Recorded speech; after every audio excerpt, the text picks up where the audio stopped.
Hello అండి, అందరికీ నమస్కారం. వెల్కమ్ టు చిన్నారి వంటిల్లు. ఈరోజు మేము మామిడికాయ రసగాయ కర్రీ ప్రిపేర్ చేస్తున్నాము. సో దానికోసమని ఒక మామిడికాయ తీసుకొని ఇలా మొత్తం పీల్ చేసుకోవాలి. సో పీల్ చేసేసుకున్నాక మామిడికాయని ఇలా ముక్కలుగా చేసేసుకోవాలి.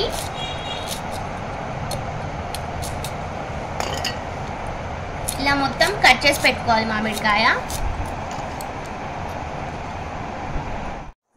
సో కట్ చేసుకున్న తర్వాత వాటిలో కావాల్సినవి ఏంటంటే కొన్ని ఆవాలు, కొంచెం జీలకర్ర, ఉప్పు, టేస్ట్కి సరిపడా కారపొడి, ఇంకా ఒక చిట్టి ఆనియన్, దాంతోపాటు కొంచెం బెల్లం.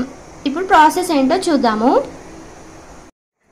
సో ఇప్పుడు స్టవ్ ఆన్ చేసేసుకొని ఆయిల్ వేసుకోవాలి.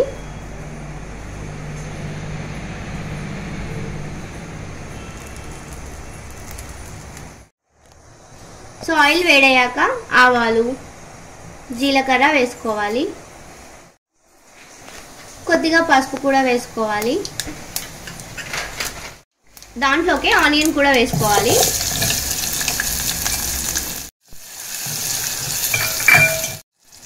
సో ఆనియన్ వేసుకున్నాక కొద్దిగా కరివేపాకు వేసుకోవాలి.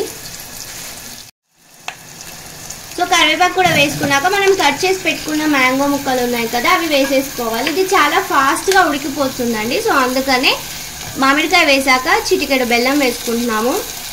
దాంతోపాటు టేస్ట్కి సరిపడా కారపొడి వేసుకోవాలి.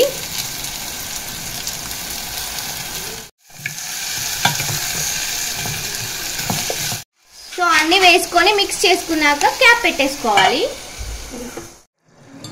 సో క్యాప్ పెట్టేసుకున్నాం కదండి. ఇలా మధ్య మధ్యలో 1 మినిట్కి ఒకసారి కలుపుతూ ఉండాలి.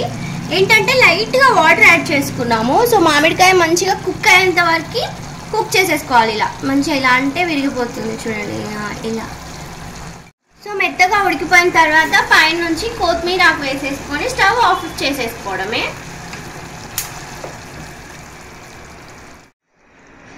సో కొత్తిమీర వేసేసుకుంటే అయిపోతుందండి. అంతే అండి, ఎంతో టేస్టీ అయిన మామిడికాయ రసగాయ చాలా ఫాస్ట్గా అయిపోతుంది.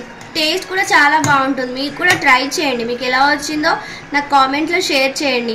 మీకు కనుక ఈ వీడియో నచ్చితే లైక్ చేయండి, షేర్ చేయండి, కామెంట్ చేయండి. అలాగే నా ఛానల్ని సబ్స్క్రైబ్ కూడా చేసుకోండి. థ్యాంక్ యూ అండి. థ్యాంక్ యూ ఫర్ వాచింగ్ చిన్నారి వంటిల్లు.